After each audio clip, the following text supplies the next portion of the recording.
ચાલો બધા કપિલ ભગવાનના પૂજન માટે બધા પૂજન કરજો, પૂજનનો લાભ લેજો. યથાશક્તિ દક્ષિણા પણ પધરાવજો. ને અહીંયા આપણે હવે ટાઈમના હિસાબે ટાઈમ ઓછો છે એટલા માટે આપણે કથાના દોરને આગળ વધારીએ. ત્યાર પછી આપણે છેલ્લે નૃસિંહ પ્રાગટ્ય કરવાનો હોય એટલે બધાને ખાસ નમ્ર વિનંતી છે કે બધા કપિલ ભગવાનનું પૂજન કરવા માટે અવશ્ય પધારશો.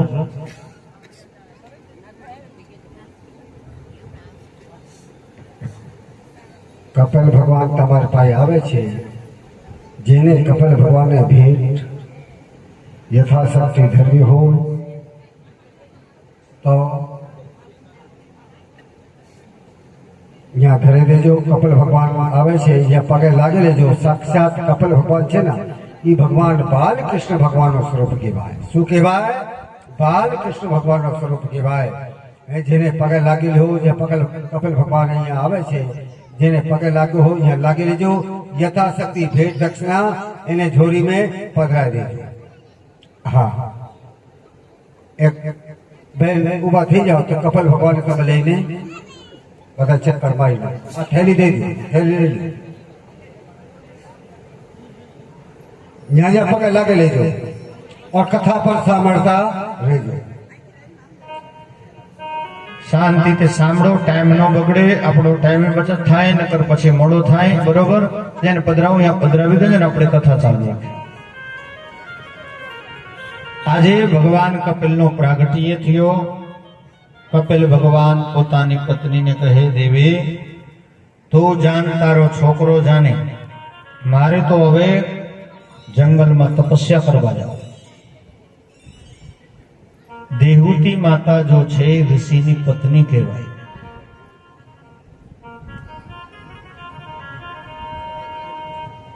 આપણે આંગણે ગંગા યમુના હાલી જાતી હોય તો શું કરવો જોઈએ? હે, કથા સાંભળતા રહ્યો ને એ કામ ચાલુ રાખો, એમાંય ધ્યાનતા રહેતા રહ્યો. ગંગા યમુના જો આંગણે હાલી જાતી હોય તો શું કરવું જોઈએ? ડૂબકી મારવી જોઈએ. અત્યારે ઉનાળો છે એ તો સારું લાગે. સ્નાન કરવા જોઈએ. અને સ્નાન ના કરી શકતા હોય, ઠંડી લાગતી હોય તો હાથ પગ મોઢું ધોવો જોઈએ. હાથ પગ મોઢો ના ધોઈ શકતા હોય તો જરાક છાંટા તો મારવા જોઈએ. રામ કથા, કૃષ્ણ કથા, શિવ કથા, કોઈ પણ કથા ક્યાંય પણ ચાલતી હોય, ભગવાનની કથામાં જરૂર જવું જોઈએ. ઘણા કહે કે લે અમને તો કંકોત્રી જ નથી દીધી, મારે શું કામ જાવ? અરે કંકોત્રી નો આપી હોય તો કાંઈ નહીં, આપણને તો ખબર છે કથા ચાલુ છે. બેગર બોલાય જો કથામાં જાઓ ને એ સાચો ભક્ત કહેવાય, એ જ વિષ્ણુ ભક્ત કહેવાય. ને ખબર પડવી જોઈએ કથા હાલે છે ત્યાં તો પહોંચી જ જાય. કોઈ આમંત્રણ દિયો કે ન દિયો, આમંત્રણની જરૂરત ન હોય કથામાં. અને ઘણાઈને તો તમને ખબર હે, તમે કંકોત્રી દેવા જાઓ ને કે કથાની કે કથા બેસારી છે આવજો. હવે કંકોત્રી આપીને તમે આવી જાઓ ને પછી બે માણા વાતો કરે. હવે કંકોત્રી આપી ગયા છે તો એક દી મોડું દેખાડવા જવું પડશે. એ કથા સાંભળવા ન આવે, એક દી મોડું દેખાડવા આવે ત્યારે આટલો ભાવ થાય.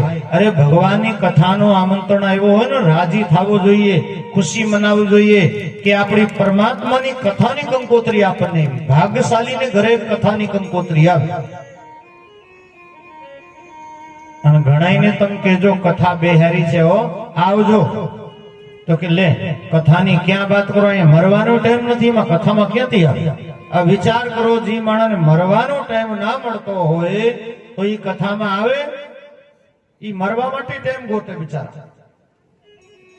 કથામાં તો ભાગ્યશાળી જીવ જાય. કંકોત્રી આપો કે ન આપો, કંકોત્રીની જરૂરત ના હોય સાહેબ, બેગર બોલાઈ જાઓ, એ જ વિષ્ણુ ભક્ત કહેવાય. દેહૂતી માતાએ શું કર્યો? કપિલ ભગવાનને સરસ જલ્દી નવડાવ્યા, સરસ મજાના વસ્ત્ર પહેરાવ્યા, માથા ઉપર પીળો પીળો ચંદન લગાયો, નાનકડી વ્યાસપીઠ બનાવી, ભગવાનની વ્યાસપીઠ પર બેહ્યા. અને પ્રભુને વ્યાસપીઠ ઉપર બેસાડીને આજ માં પોતાની દીકરાનું પૂજન કરે છે. ભગવાન કહે કે એ શું કરો માં? કે હું મારા પ્રભુની પૂજા કરું. અરે માં, મારે તમારી પૂજા કરવી જોઈએ, તમારે મારી પૂજા કરવી? પ્રભુ, આજ પૂજન કરવાથી મને કોઈ ના રોકી શકે. અહીંથી કપિલ ભગવાન દેહૂતી માતાનો સંવાદ પ્રારંભ થાય છે. અહીંથી જ પ્રારંભ થાય છે.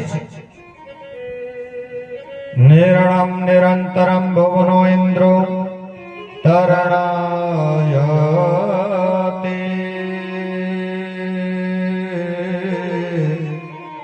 એ સંભવોનમ સંપ્રવદો તમો પ્રભુ. ભગવાનની ગાદીએ બેસાડ્યા અને ગાદીએ બેસાડીને માં હાથ જોડીને પ્રભુને પ્રાર્થના કરે, પ્રભુ મારી પરિસ્થિતિ બહુ ખરાબ છે. 5 કર્મેન્દ્રિય 5 જ્ઞાનેન્દ્રિય જો છે એ દરેક ઇન્દ્રિય મને પોતપોતાની બાજુ ખીચે. મારે ક્યાં ઇન્દ્રિય બાજુ જાવ? ભગવાન કહે કે ઇન્દ્રિય પોતપોતાની બાજુ ખીચે કે હા. માં કહે, આંખ કહે સરસ રૂપ જો, કાન કહે સંગીત સાંભળો, નાક કહે સરસ સુગંધ સૂંઘો, જીવ કહે હારો હારો જમવાડે. હે પ્રભુ, આંખ કહે કે સુંદર રૂપ જો, કાન કહે કે સરસ મજાનું સંગીત સાંભળો, નાક કહે સરસ મજાની સુગંધ સૂંઘો, અને જીવ શું કહે? જીવ શું કહે? કે દરરોજ હારો હારો જમવા મળે. આ બધા કરતા ખતરનાક ઇન્દ્રિય છે જીભ્યા. જેવો જીવ કરાવે ને એવો કોઈ ન કરાવે. ઘરમાં કાંઈ પણ હારું બનાવવાનું મન થાય ને તો આપણને ઠોહો કોણ મારે? કોણ ઠોહો મારે? જીવ. કે આ બટેટાનું શાક નથી ભાવતું, હવે બીજો કઈક લાવ. રોટલા નથી ભાવતા, ભજીયા બનાવો. આ કઈ જે ઊંચી નીચી થાય ને ત્યારે જ કઈક ઘરમાં હારું થાય, હારું બને. એ જીવ જ આપણને ઠોહો મારે. એટલા માટે જીવ જો છે એ બધા કરતા ખતરનાક ઇન્દ્રિય છે. કઈ પણ હારું બનાવવાનું મન થાય ત્યારે આપણને જીવ જ એમ કહે કે આ બનાવો. એટલે ભગવાને કહ્યો, માતા ઇન્દ્રિયોને આપણા કાબુમાં રાખો, વશમાં રાખો. તો એવો આશીર્વાદ આપો મારી ઇન્દ્રિયોને હું મારા વશમાં કરી શકું. અને જો જીવ ઇન્દ્રિયોને કંટ્રોલમાં કરી લે ને, વશમાં કરી લે ને, તો એને સામે મારો નાથ પ્રગટ થઈ જાય છે. ઇન્દ્રિયોને કાબુ કરવું બહુ અઘરું છે. જાને બિના ના હો પ્રતુતિ, બિના પ્રતુતિ ના હો પ્રતુતિ. તમે આટલા જણા બેઠા છો, તમારામાંથી એવો કોણ છે જો કે કાચમાં મોઢો જોયા વગર એકય દિવસ ખાલી જાય? કાચમાં મોઢો જોવાનો વેકેશન પડે હે? એકય દિવસ બાકી જાય કાચમાં મોઢો જોવાનો? ઘણાય તો ઘડીક ઘડીકમાં ઉભા હોય એ કંટાળ્યો હોય. એક દિવસ કાચમાં મોઢો જોવાનો ખાલી જાતો નથી સાહેબ. પણ જેમ તમે કાચમાં મોઢો જોવો ને દરરોજ, એમ તમે જો સત્સંગના અડીસામાં મોઢો જોઈ લ્યો તો જીવનનો બેડો પાર થઈ જશે. જેમ કાચમાં મોઢો જોયા વગર એક દિવસ ખાલી જાતો નથી, એમ સત્સંગ કર્યા વગર એક દિવસ ખાલી ના જાવો જોઈએ. કાયમ સત્સંગ હોવો જોઈએ, એક દિવસ રજા જ ન પાડી. સત્સંગ કરવાથી આપણું કલ્યાણ થશે. સુખદેવ સ્વામીએ કહ્યું, પરીક્ષિત, ઉતડું ઉતડું ગોવિંદ, ઉતડું કમળા ગરુડ ધ્વજા, ઉતડું કમલા કાંતિ ત્રિલોક મંગલમ કરું. આજે અયમ સર્વેષુ ભૂતેષુ ભૂતાત્મે સ્થિતે સદા તમ વિજ્ઞાનામૃતો કૃતે ચવનમ ગોયનમ. એક મહારાષ્ટ્રના એક સંત હતા જેનું નામ છે એકનાથજી મહારાજ. આજે એકનાથજી મહારાજ સંત છે ને એનો ગ્રંથોમાં નામ આવ્યું. અને જેટલા સંતો બન્યા છે ને એ બધા પત્નીઓ તે કંટારીને સંત બન્યા. જેને માથાની ભટકાઈ ગઈ હોય ને સંત થવું જ પડે સાહેબ, ના છૂટકે થવું પડે. એક તુકારામજી સંત હતા. તુકારામજી નામ સાંભળ્યું હશે તમે. તુકારામજી નામનો સંત હતા. એનો કામકાજ કેવો, એ મંદિરે પૂજા કરે, કોઈક જજમાન કઈ પણ પ્રસાદ થઈ જાય ને તો એનો કામ એવો હતો, મંદિરે પ્રસાદ દઈ દઈએ, પછી ઘરે જાય ને એ રસ્તામાં બધાને પ્રસાદ બાંટતા જાય ને હાલતા જાય, અને ઘરે પહોંચે ત્યાં બધું ખાલી થઈ જાય. હવે આખા ગામને પેંડા ખવડાવ્યા હોય ને ઘરે ખાલી ગયા હોય તો ઘરવાળીને ખાર ચડે કે ન ચડે? એમાં એક શેઠ એને પેંડાનો પ્રસાદ દઈ ગયા અને એક શેરડીના હાટા થઈ ગયા આટલા બધા.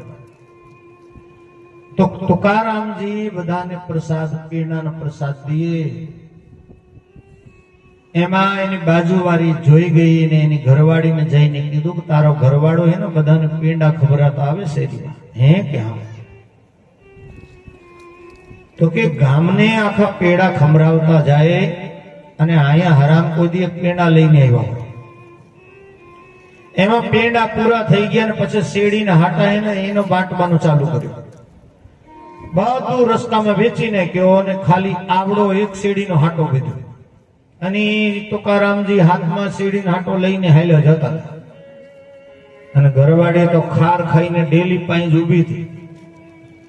તુકારામજી ડેલી પાંચ પહોંચ્યા અને ઘરવાળી કહે કે આવી ગયા કે હા? ગામના પેંડા ખવડાવીએ કે હા? તો મારા માટે કઈક લાવ્યા? તુકારામજીએ શેરડીનો હાટો લાંબો કર્યો કે લે આ લાવ્યો તારા માટે. ત્યાં તો એની ઘરવાળીને શેરડીનો હાટો લઈને એકદમ જોરથી એને માથામાં માર્યો. એક માંથી બે ભાગ થઈ ગયા. તુકારામજી કે લે અડધો તું લઈ લે ને અડધો હું લઈ લઉં, હાલ ભાગ પડી જાય, હાલ ઘાલ. એને કહેવાય સંત. સંત જો હોય સહનશીલતા વાળા હોય સાહેબ, બાકી સહન કોનથી થાય. સુખદેવજીએ પરીક્ષિત મહારાજને કહ્યું તો તુકારામજીએ એવી મનમાં એકનાથજી એવી ટેક લીધી કે ગંગોત્રી યમનોત્રીનો જલ લઈને આવીશ અને રામેશ્વર મહાદેવને અભિષેક કરીશ. ત્યાંથી કરીવન 12,500 કિલોમીટર છે. અને ટેક એવી લીધી કે હું હાલીને જાઉં, બસમાં બેસીને નહીં, ટ્રેનમાં નહીં ને પ્લેનમાં નહીં, હાલીને જાઉં અને હાલીને પાછો આવીશ. એકનાથજી મહારાજ ત્યાંથી હાલ્યા. ચાલતી ચાલતી ગંગોત્રી પહોંચ્યા. ત્યાંથી કમંડલમાં જલ ભર્યો અને આગળ હાલ્યા તો યમનોત્રી પહોંચ્યા. ત્યાંથી કમંડલમાં જલ ભર્યો. કેદારનાથ ધામ પહોંચ્યા. ત્યાંથી કમંડલમાં જલ ભર્યો. બદ્રીનાથ ધામ પહોંચ્યા. ત્યાંથી કમંડલમાં જલ ભર્યો. હરિદ્વાર પહોંચ્યા. ત્યાંથી કમંડલમાં જલ ભર્યો. વૃંદાવન પહોંચ્યા. ત્યાંથી કમંડલમાં જલ ભર્યો. પુષ્કર પહોંચ્યા. ત્યાંથી કમંડલમાં જલ ભર્યો. આવી રીતે ચાલતી ચાલતી એને 6 વર્ષ વયા ગયા. ચાલતી ચાલતી રામેશ્વર મહાદેવ ત્યાંથી 5 જ કિલોમીટર દૂર હતા. એકનાથજીએ જોયો, હરીશ ભગવાન હવે અહીંથી 5 કિલોમીટર છે, હવે મહાદેવને અભિષેક કરીશ. હવે 5 કિલોમીટર ઓરા રસ્તામાં એક ગધેડો પડ્યો હતો. મોડામાં ફીન વળતો હતો, જીભ બાયણે નીકળતી હતી, ગધેડો પગ પછાડ્યો. એકનાથજીએ જોયો, અરે રામ રામ, આ ગધેડો બિચારો પાણી વગર તડપતો હશે.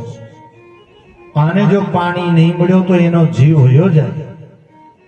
એકનાથજીએ ફરતી કોર પાણી ગોત્યો પર ક્યાંય પાણી જ ન મળ્યું. એકનાથજી કહે, હે ભગવાન, કેવું સંકટ આવ્યું.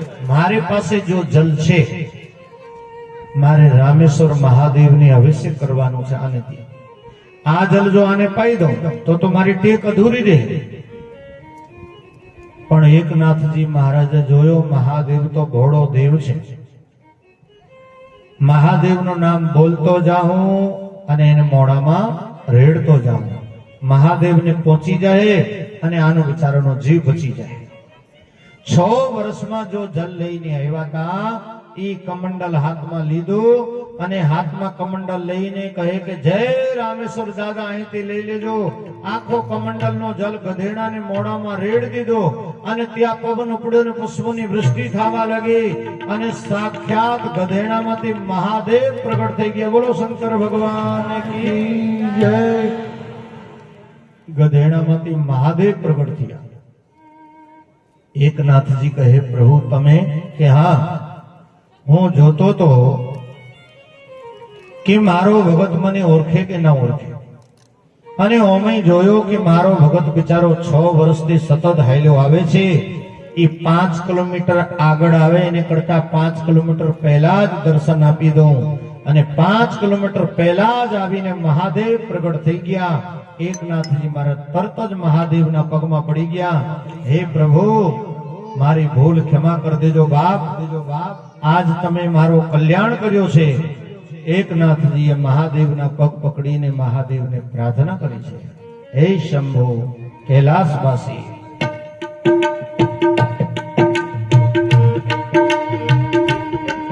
હર ગાઓ ગાઓ પ્રેમ સે ગાઓ, ગાઓ ગાઓ પ્રેમ સે ગાઓ, ગાઓ ગાઓ પ્રેમ સે ગાઓ, ગાઓ ગાઓ પ્રેમ સે ગાઓ.